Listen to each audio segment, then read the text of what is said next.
Hello everyone. So today we're going to discuss about IP addressing and subnetting. So IP addressing is very important in order to enable the communication between two systems. So in this module, we are going to discuss about introduction about IPv4 addressing, address space, and classful addressing and classless addressing, subnet mask, and the various network devices. Right? Let's get started. So first we'll discuss about the basics of IP addressing. So IP address is a unique address for all the devices which is there in the network, right? So unique addressing allows communication between the end stations. So in order to identify a device in the network, we need IP address, right? IP address. So there are various types of addresses like MAC address, IP address, port address, right? Then application specific addresses, right? We'll discuss the other types of addresses later part of the course, right? So we'll first discuss about the IP address. So IP address is a unique address, allows communication between the end devices, right? End devices. So IPv4 address is 32 bits in length, right? And it has two components, right? Two components. One is network ID, another one is host ID, right? So the 32 bits are classified into two components. One is network ID and host ID.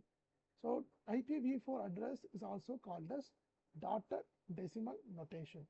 So 34 bits are um, represented as 4 octets or 4 8 bits, and each 8 bits are separated by a dot, right? So that's why IPv4 address is also called as dotted decimal notation, right?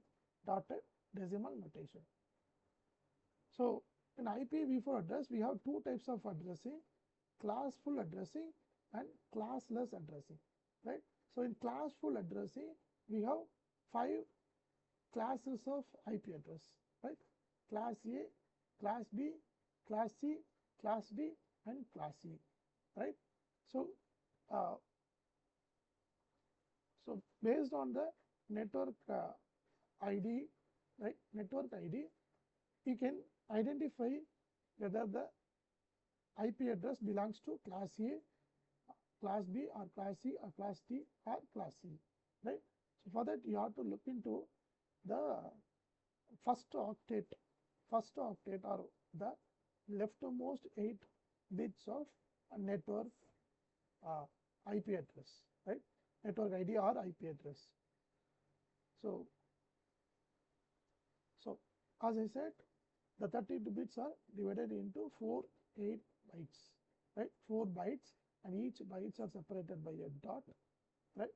So you can easily identify the types of IP addresses by looking at the leftmost byte of the IP address, right? For example, see, you will be given with IP address like 128.11.3.31. So in order to identify the uh, IP address class, you have to look at the leftmost byte, this 128 in this case, right? So 2 power 8, the maximum value will be 256, right? 2 power 8, the maximum value of 2 power 8 is 255. So if you divide 256 by 2, right? 256 by 2, you'll get 128, right? 128. So 128 addresses are allotted for class A IP address, right? So in binary representation, the 128 bits addresses are represented from 0 to 127. So you have to include a 0. So in binary representation, the 128 addresses are represented using 0 to 127. So any IP address that starts with first byte of 0 dot to 127 dot, then it will be categorized as class A IP address, right? Class A IP address. Then again, if you divide the remaining value 128 by 2, you'll get 64, right? 64, right? So 64 IP address ranges are allotted for class B IP address. That is, you have to add this value to the last address of class A. That is 127 plus 64. So the range is 128 to 191. So you have to include both the values, 128 dot to 191. So in this case, this IP address belongs to class B, right? Class B, because it starts with 128.11.3.1. So anything that starts with the first byte of 128 dot to 191 dot, then it will be categorized as class B IP address, right? Class B IP address. So these are the ranges of class A, class B, class C, class D, and class C. So class A range is from 0 to 127. Class B 128 to 191. So remaining value 64, if you divide it again by 2, you will get 32. So 192 to 223 is for class C, right? Then 16, 16 for class D and class E. So 16, 224 to 239 is for class D IP address. 240 to 255 is for class E IP address, right? So class D IP address is used for multicasting, right, or group addressing, whereas class E is undefined or reserved for future use, right? We are not going to use class E IP address in any of the real-time networks, right? So as I said, IP address, V4 address is also called as dotted decimal notation, right? Dotted decimal notation, and each 8 bits are separated by dot. So 2 power 8 maximum value will be 256 in binary representation.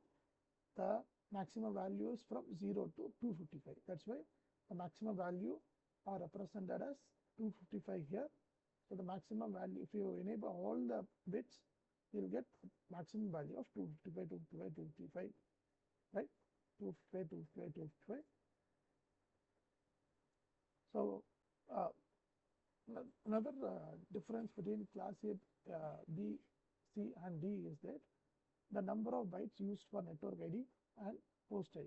So for class A IP address, only one octet or one byte will be used to represent the network ID. The remaining 3 octets or bytes will be used to represent the host ID, right? For class B, 2 bytes will be used to represent the network ID. 2 bytes will be used to represent host ID.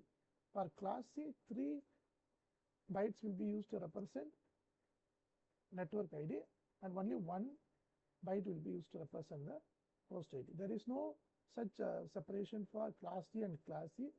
Class E, as I mentioned, it's undefined. Class D is used for multicasting, right? So there are different types of addresses, as we discussed: unicast, multicast, and reserved addresses. Class A, B, and C type addresses are used for unicast addressing. So unicast, as the name suggests, it is used to identify a specific device in the network, whereas multicast identifies a group of devices, right? Group of devices or group of destination addresses. Reserved addresses used in special cases are used in research purpose, right? It is not used publicly in any network, right? Right. So first address in the IP address range will be assigned to the organization. For example, any IP address, for example, 0.0.0.1, right? 0.0.0.1 will be assigned to the organization, or it will define the local network itself, and it cannot be assigned to any host, right? So you have to give identification for the local network, right? Name or identification, right? The first address in the block will always be assigned to the network identification. Similarly, the last address will be used for local broadcast. So if you want to broadcast within the group, within your network, then the last IP address will always be assigned for that purpose, right?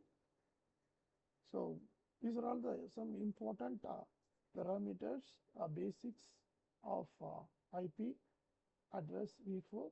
So the next module we will discuss about the subnetting and how can we calculate the subnet mask for the given IP address, right?